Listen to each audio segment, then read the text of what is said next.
Ok. Só conferir se está tudo certinho aqui. Ok.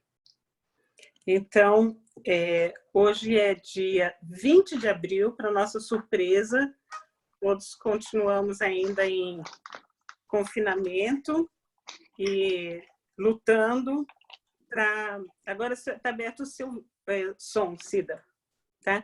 E todos nós lutando para encontrar formas de lidar com essa situação, né? Em que a gente se encontra e não tem como sair, tá? A escolha do texto da carta aos Filipenses é porque é uma carta curta e é uma carta profunda, em que entra nos assuntos básicos para uma pessoa que acabou de receber a fé, que acabou de se encontrar com uma forma nova de viver. E tanto para pessoas que já vinham da religião judaica, né, os hebreus, as pessoas que vinham da religião judaica na época, e que entenderam e aceitaram Jesus, o filho de José, né, da raiz de Davi, eles conheciam o lugar onde ele morava, conhecia as irmãs, conhecia os irmãos, ele era uma pessoa conhecida, era de uma cidade não privilegiada, né? Nazaré era uma cidade onde ele cresceu depois dos 10 anos, então mas era uma pessoa conhecida, tanto que uma das vezes que Jesus vai entrar em Jerusalém, tem um cego que fala: Jesus, filho de Davi, tem piedade de mim. Então, se um próprio cego sabia quem ele era, então provavelmente os religiosos todos sabiam quem ele era.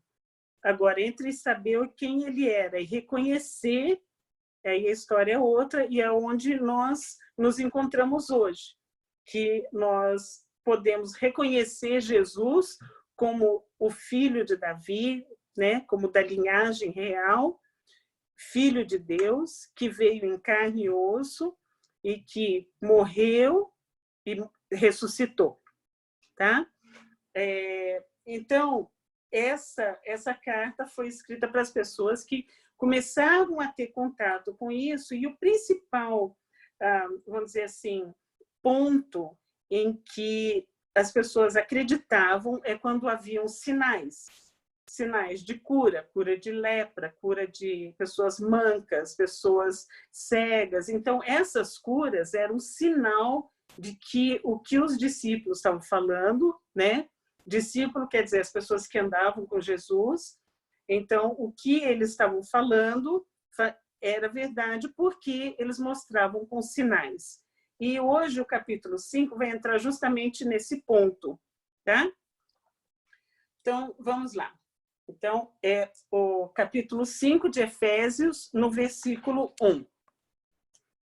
Então, Paulo escreveu o capítulo 1, 2, 3 e 4, e chega no 5, começa com portanto. Ele tinha acabado de falar sobre o corpo, que nós fazemos parte do corpo de Cristo, né, que nós devemos mudar a nossa forma de ser, e fala para sermos bondosos, compassivos, um para com os outros, perdoando mutuamente, assim como Deus perdoou em Cristo. Tá? Então, 5.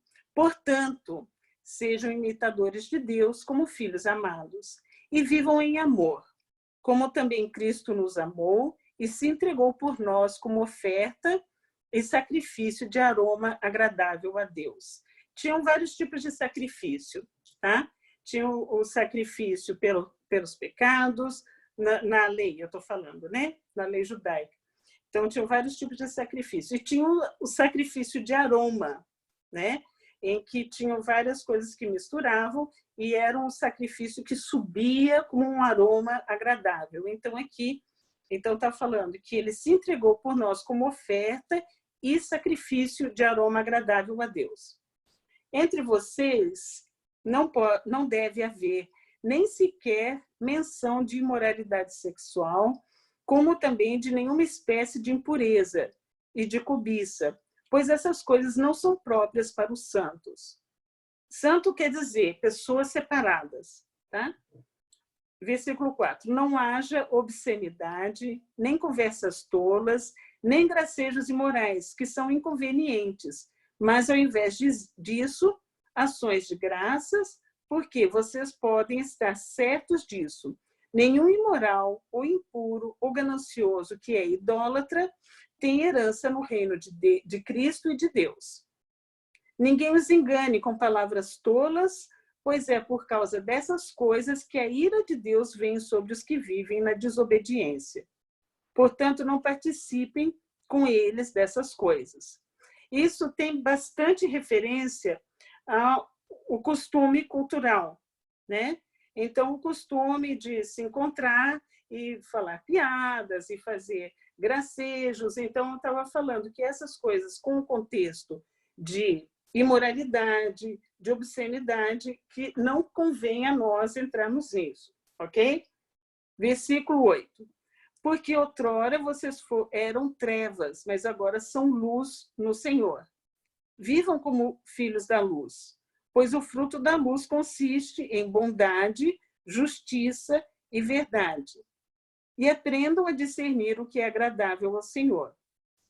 Então, vocês veem que o que ele está falando aqui é bem razoável, né?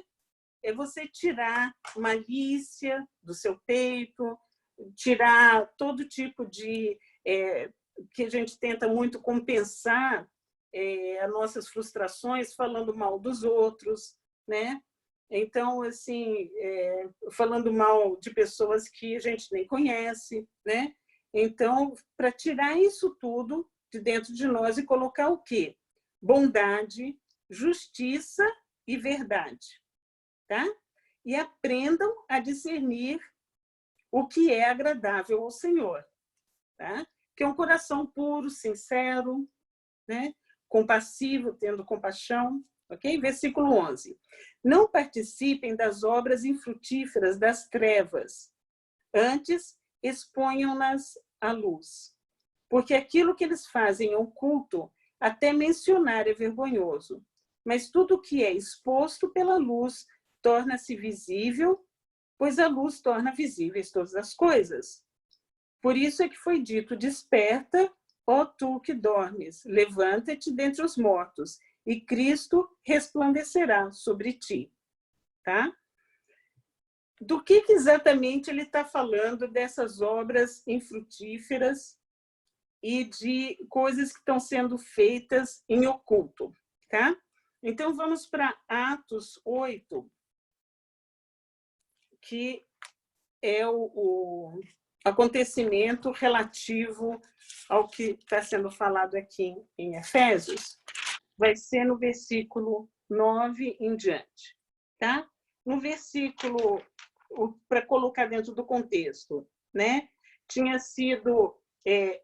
Estevão tinha sido apedrejado, aí começou a ter uma perseguição muito grande aos que criam em Jesus, né? E foram espalhados todas as pessoas que eram discípulos, ficando só os apóstolos, né? Que eram os 11, esse ponto, eles ficaram em Jerusalém e todas as outras pessoas fugiram. E então ele está citando aqui Filipe, que foi para a cidade de Samaria.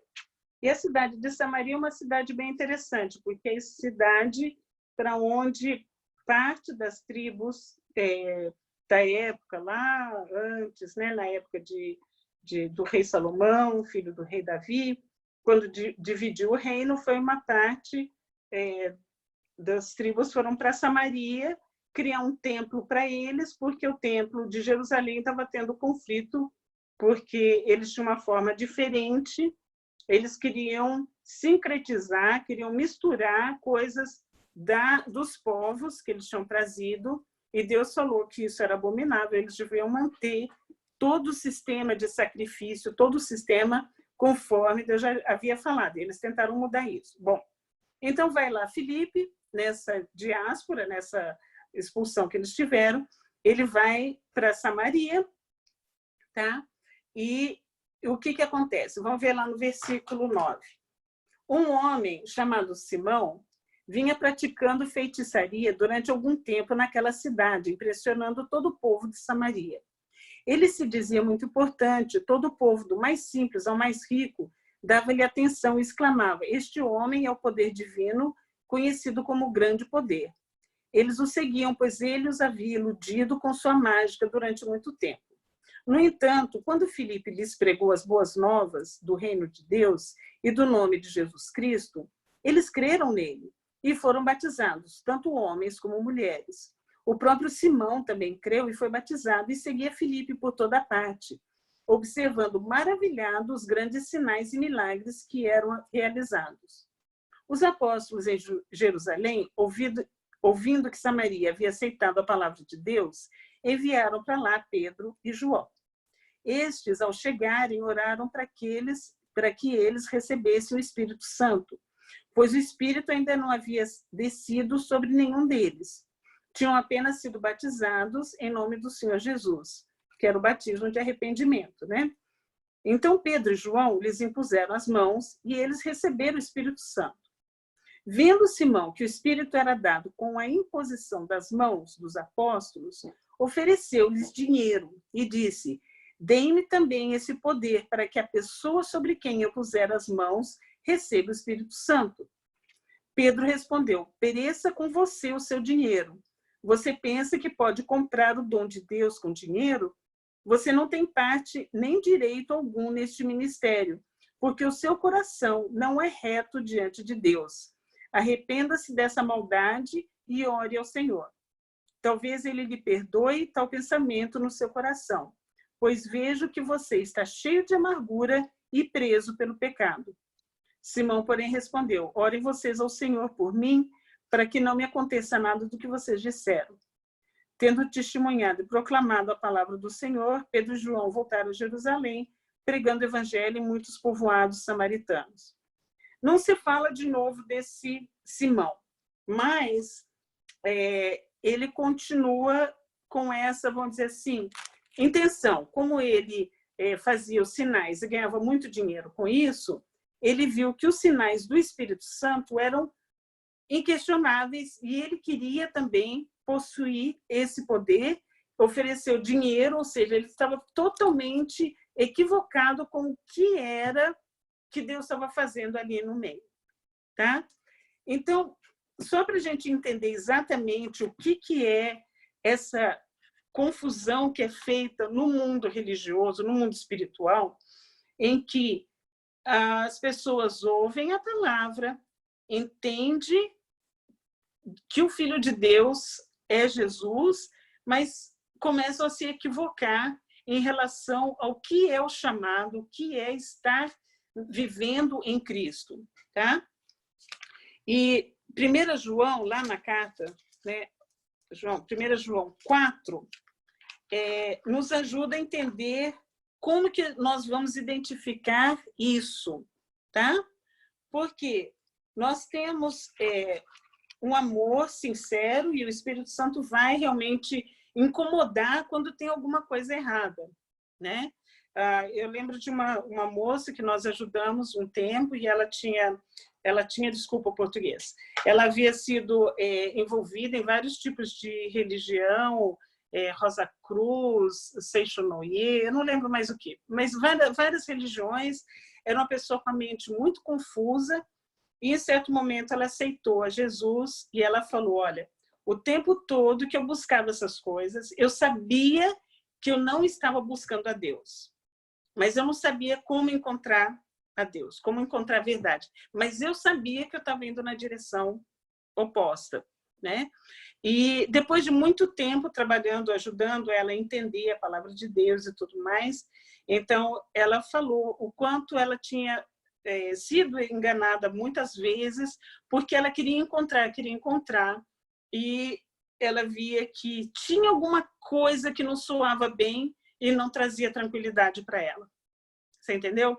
Então, o que é isso que não traz tranquilidade? Tem coisa que não bate, simplesmente. Então, tem alguma coisa que não faz harmonia. Em Deus, a revelação de Deus tem harmonia, tem paz, tem união, certo? mesmo quando as pessoas começam a discutir alguns detalhes assim e de doutrina, quando você vê que as pessoas estão muito duras, querendo manter aquela posição, aquela visão, você fala, o amor de Deus não está ali. Por quê? Porque, acima de tudo, o amor de Deus traz paz, tranquilidade, harmonia, né? E não discussão, dissensão e coisas assim. Tá? Então, vamos lá ver como que João nos ajuda a entender isso. Então, 1 João 4, no versículo 1. Amados, não creiam em qualquer espírito, mas examinem os espíritos para ver se eles procedem de Deus, porque muitos falsos profetas têm saído pelo mundo. Vocês podem reconhecer o Espírito de Deus deste modo. Tá? Então, ele está dizendo, qual que é a prova dos 9? O que você pode fazer para entender se aquilo ali, para ter esse discernimento que foi falado em Efésios? Como que a gente vai ter esse discernimento? Tá? Então, você pode reconhecer o Espírito de Deus desse modo. Todo espírito que confessa que Jesus Cristo veio em carne procede de Deus, mas todo espírito que não confessa Jesus não procede de Deus. Este é o espírito do anticristo, acerca do qual vocês ouviram que está vindo e agora já está no mundo. Filhinhos, vocês são de Deus e os venceram, porque aquele que está em vocês é maior do que aquele que está no mundo. Eles vêm do mundo, por isso o que falam procede do mundo, e o mundo os ouve. Nós viemos de Deus, e todo aquele que conhece a Deus nos ouve. Mas quem não vem de Deus não nos ouve. Dessa forma, reconhecemos o espírito da verdade e o espírito do erro. Tá? E tem mais um outro trecho que eu teria que achar aqui onde é, que mesmo que um anjo se torne um anjo de luz na sua frente, mas ele não confessa Jesus como filho de Deus, não é para crer nesse anjo, entendeu? Então, assim, existem... Eu não tenho muita certeza quais religiões, mas tem algumas religiões que são baseadas em visões de anjos e que são boas, teoricamente, mas eles não confessam que Jesus é o Filho de Deus, ou que Jesus é um profeta, ou que Jesus, mesmo no islamismo, né, eles reconhecem Jesus como um grande profeta, mas não como Filho de Deus. Tá? Então, essa é a forma com que nós temos o fiel da balança. Teve uma pessoa que eu conheci que teve uns momentos assim muito difíceis. Ela teve um acidente de carro e durante o acidente de carro apareceu uma pessoa do nada e ela falou, esse daqui deve ser um anjo porque não é possível, não tem ninguém aqui onde teve o acidente, quem que é essa pessoa e tal. E a pessoa estava ajudando ela a sair e ela falou assim, quem que é você? Né? Aí ela falou, não, eu só sou uma pessoa que estava passando aqui. Aí ela falou, você conhece Jesus? Né? Aí a pessoa não falou nada, continuou ajudando ela. Ela falou assim, Jesus é o Filho de Deus. Aí essa pessoa parou, olhou para ela e falou, Jesus é o Filho de Deus. Ela falou assim, para mim foi o único conforto que eu tive, né? Porque eu sabia que Deus tinha enviado alguém sobrenaturalmente para me ajudar. Tá? Então, assim, é uma experiência de cada um e aí a gente vai entendendo como que Deus se relaciona conosco, e é muito importante isso, tá? Vamos voltar lá para Efésios 5? Então, vamos lá. No versículo, Efésios 5, versículo 8. Então, porque outrora vocês eram trevas, mas agora são luz no Senhor. Vivam como os filhos da luz. O fruto da luz consiste em toda bondade, justiça e verdade. E aprendam a discernir o que é agradável ao Senhor. Não participem das obras infrutíferas das trevas, antes exponham-nas à luz. Tá. Esse versículo 11 é o que levou à referência de Atos, porque nessa época existiam muitas tradições que os efésios continuavam e que eles continuavam, vamos dizer assim, paralelo a ouvir e aprender a palavra de Deus. Então, era um alerta que ele estava sendo feito, que era bastante em referência a aquelas coisas que o Simão pregava, que fazia sinais e tal, que eram, eu não sei exatamente o que era, não existe nenhum tipo de explicação, mas existem, mas não da Bíblia, né? Existem na história. Mas, enfim, o objetivo não é observar o que ele fazia, mas é entender que no coração em que existe o interesse em ganhar dinheiro através da pregação do Evangelho, o interesse em ganhar fama, poder através da cura das pessoas, ou qualquer tipo de interesse, de agenda, de coisa que a pessoa tem como debaixo da manga, como a gente costuma dizer, isso daí deve ser exposto, deve ser mostrado e revelado. Por quê? Porque nós somos filhos da luz, é tudo claro, não pode haver nada debaixo do pano, não pode haver nada em que existe uma segunda intenção, tá? Então, assim, vivam como filho da luz, pois o fruto da luz consiste em bondade, justiça e verdade, tá? Então, quando existe uma segunda intenção, né? Como uma vez uma moça falou para mim assim, eu vou lá naquela igreja americana porque eu preciso casar e arrumar um green card. Então, assim, então você está procurando qualquer coisa menos a palavra de Deus, né? Bom, o final da história não foi muito bom. Anyway, né? Versículo 12. Porque aquilo que fazem oculto, até mencionar é vergonhoso, mas tudo que é exposto pela luz torna-se visível. Então, ele está dando um alerta e usa o texto. Desperta, tu que dormes, levanta de dentre os mortos, e Cristo resplandecerá sobre ti.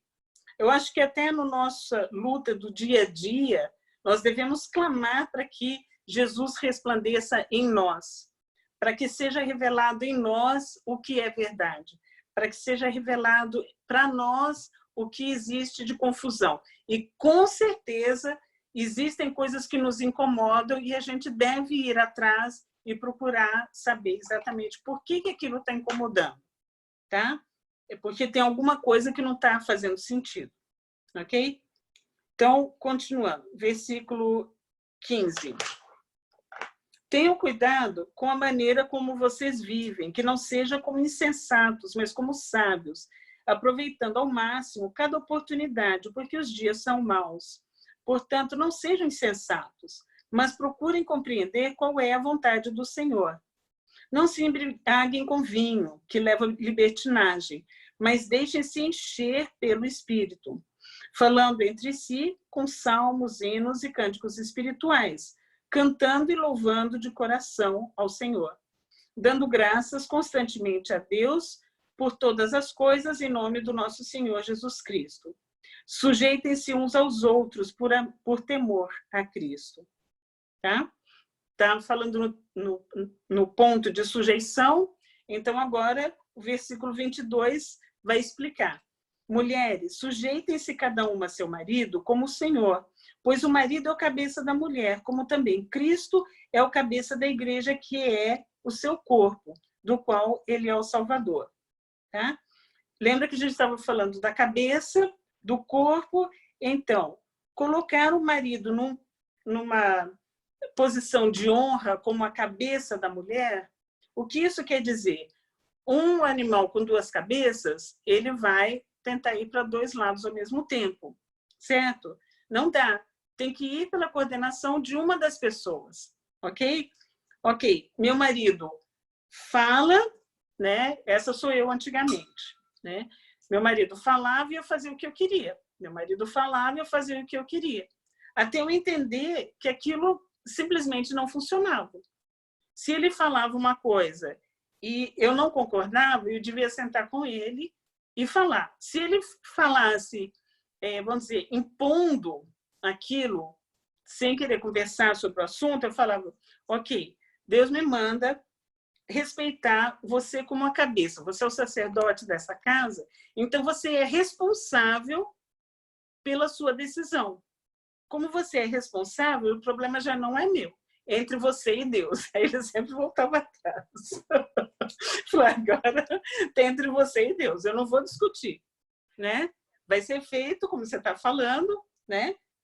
Eu apresentei meus pontos, mas tá respeitado como a sua responsabilidade. E muitas coisas, muitas vezes, me livrou de problemas sérios também. Tá? Porque eu estava fazendo de uma forma, ele falou, você vai parar de fazer dessa forma, porque isso daí não vai dar bem. Eu não via nada de problema, mas ele já tinha visto que existia problema, e ele me tirou do problema porque ele estava vendo de fora, e eu ouvi o que ele falou. Tá? Então, assim, existe uma ordem que é muito interessante, né? Nós nascemos mulher, e a mulher tem muita característica diferente. Nós somos muito mais sensíveis, nós pensamos muito daqui a 10 anos, nós fazemos muita coisa antecipada, porque a gente sabe que se você não comprar o ingrediente certo na hora de fazer a comida, você não consegue fazer, e aí na hora que você vai fazer... Então, assim, a gente tem que estar sempre planejando, né? Então, Raquel, então isso tudo faz parte né, da parte de ser mãe, né, de ser família. Então, assim, se você não tem fralda descartável suficiente, na hora de trocar não tem, o que você vai fazer, né? Então, tem coisas que não tem como você resolver se você não tem previsão do que você vai gastar. Você tem que ter uma administração aí. Então, é muito pesado para a mulher ter que fazer tudo, né? Então, essa divisão de tarefas e divisão de responsabilidade é ótimo. Entregue a responsabilidade para o seu marido, ora por ele e ele vai ter que resolver com Deus. E você fala, estou aqui calma, tranquilamente, né? Conservando minha pele linda, maravilhosa, e não estou ficando super estressada porque você vai ter que resolver isso daí. Ok. Eu não sei se exatamente esse texto aqui, em termos de sujeição ao marido, seria exatamente isso. Mas foi assim que eu aprendi no dia a dia. Tá? Mas depois a gente abre isso aqui em discussão. Ok? Bom, o que eu acho mais bonito o que eu acho mais bonito aqui é o seguinte: assim como a igreja está sujeita a Cristo, também as mulheres estejam sujeitas em tudo a seus maridos. Vê uma coisa, se a igreja é o corpo de Cristo, Cristo é a cabeça, tá? Então, o que acontece? A gente não tem que se preocupar muito na direção, porque ele é a cabeça, ele está dando a direção, tá? Então, assim, tem muitas vezes você tem decisões que vão ter que ser tomadas em relação a muita mudança, né? Mudança de país, mudança de casa, mudança de trabalho. Isso envolve muita coisa, certo? Quando nós confiamos plenamente que Deus vai nos dar resposta, porque Cristo é a cabeça e Cristo cuida de nós como o próprio corpo, isso daí fica realmente mais leve, porque nós não temos que resolver o que Cristo vai decidir, o que Ele decidir, nós confiamos plenamente e sabemos que Ele está cuidando de nós. Olha só como é que segue. Versículo 25.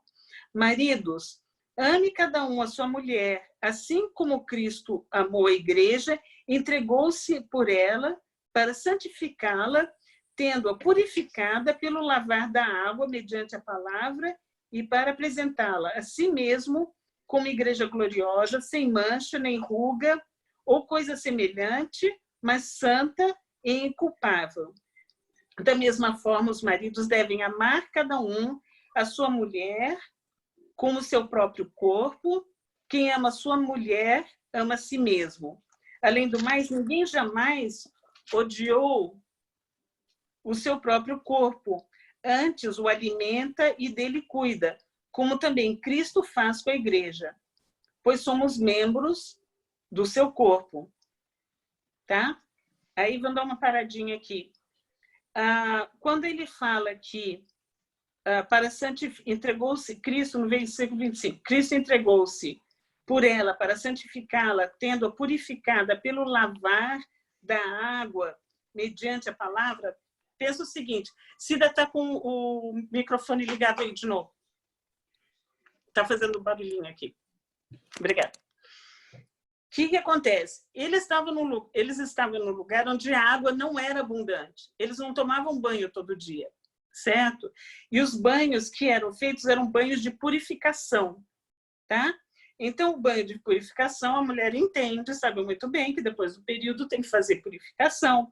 E não só isso, para fazer o casamento, para estar limpa, pura, separada, santa, tinham vários tipos de banho, banhos com aloes, né, o aloe vera, né, eles faziam não era essência, era uma outra coisa que eles faziam de creme para a pele ficar macia, mirra para curar todas as cicatrizes, tinham toda uma série de banhos que eram feitos para que a mulher ficasse pura, macia, perfeita, o cabelo lindo, a pele maravilhosa. E é interessante que ele está falando que o marido ame cada um a sua mulher, assim como Cristo amou a igreja, entregou-se por ela para santificá-la, ou seja, esses banhos de purificação santificam, tendo purificar ou lavar da água mediante a palavra. Então, ele está fazendo um paralelo do que o homem tem que fazer, que é prover todo o tratamento de beleza da mulher, está aqui, ó, tá aqui. E fazendo um paralelo com o que Cristo fez, entregando-se para santificá-la e lavando com a palavra, para apresentá-la a si mesmo como igreja gloriosa, sem mancha, olha como é tratamento de beleza, sem mancha, nem ruga ou coisa semelhante, mas santa e inculpável. Tá? Tratamento de beleza garantido aqui, ó. Escapou, não está obedecendo, pode mostrar lá para ele. Da mesma forma, o marido deve amar cada uma a sua mulher como seu próprio corpo. Quem ama a sua mulher ama a si mesmo. Por isso que o adultério é uma coisa tão grave para Deus, porque é uma violação, é uma corrupção do próprio corpo de Cristo, da igreja. Porque quando corrompe isso, corrompe com a lascívia, corrompe com como é que chama? Selfishness, com o egoísmo, tá? Está corrompendo todo o corpo, né? E isso daí é realmente uma abominação para Deus, tá? Deus tem uma graça para essas pessoas quando se arrependem, Deus tem um caminho de restauração, ou junto ou separado, depende de cada caso, né? Deus vai determinar isso, mas quando o homem deixa de amar sua mulher e deixa de cuidar da sua mulher como seu próprio corpo e passa a ir atrás de outras pessoas, outras mulheres, ou o que for, aí ele está realmente quebrando essa harmonia que Deus estabeleceu para ser santo, puro, certo? Que ele falou aqui antes. 29. Além do mais, ninguém jamais odiou o seu próprio corpo e antes o alimenta e dele cuida, como também Cristo faz com a igreja. Se você comparar o tanto de coisa que o marido tem que fazer pela esposa e o tanto que a mulher tem que fazer pelo marido, a mulher só tem que sujeitar o seu marido e Deus dá conta do que ele está fazendo de errado, ok? E aqui com o marido tem várias coisas, tá? Tem que cuidar da beleza dela, tem que alimentar, tem que cuidar de tudo, tá? Como também Cristo amou a igreja, pois somos membros do seu corpo, como o próprio corpo dele. Agora, versículo 31. Por essa razão, o homem deixará pai e mãe e se unirá à sua mulher, e os dois se tornarão uma só carne. Ele está mencionando aqui o texto de Gênesis 2, 24, né? Que é formada uma nova família com o casamento. Né? Família que a sogra é a líder da família, em que a nora tem que obedecer à sogra e tal, quebra essa harmonia. Existem várias culturas que têm isso, tá?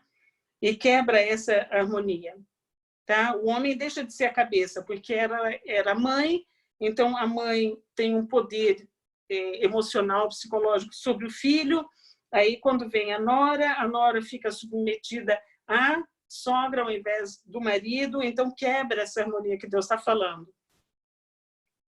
Tá?